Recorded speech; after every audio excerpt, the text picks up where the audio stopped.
Next one is unit parabolic function. Unit parabolic function.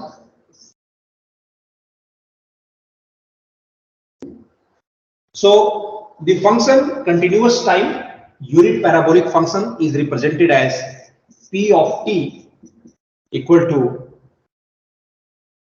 t square by 2 for t greater than or equal to 0,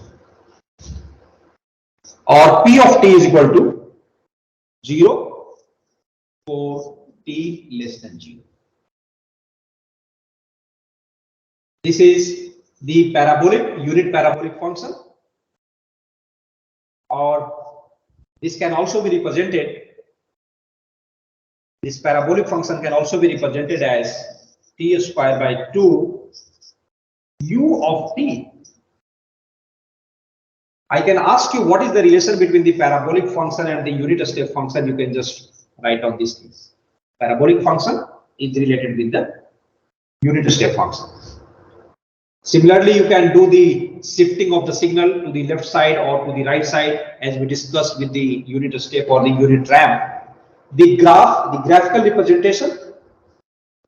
representation for this parabolic function is, this is my P of t, this is your t, here is the 0, and I can represent this as, this is my parabolic function. If I want to shift it, I can represent as this one, and this is my P of t minus a, and here it is a. This is your t. So this way you can do the shifting of this function. So if I ask you that how you can get a parabolic, this is very important question, you can note it down also, that I can ask you that how the unit parabolic function can be obtained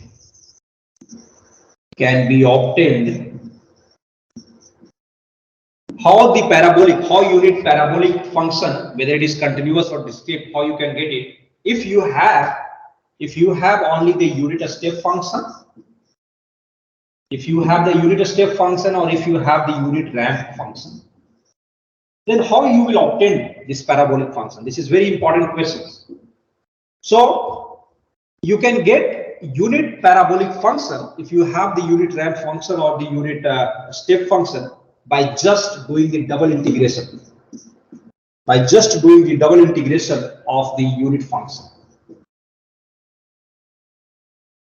d of t, you can get the parabolic function, or you can just do the single integration of the ramp function, you will get the parabolic function.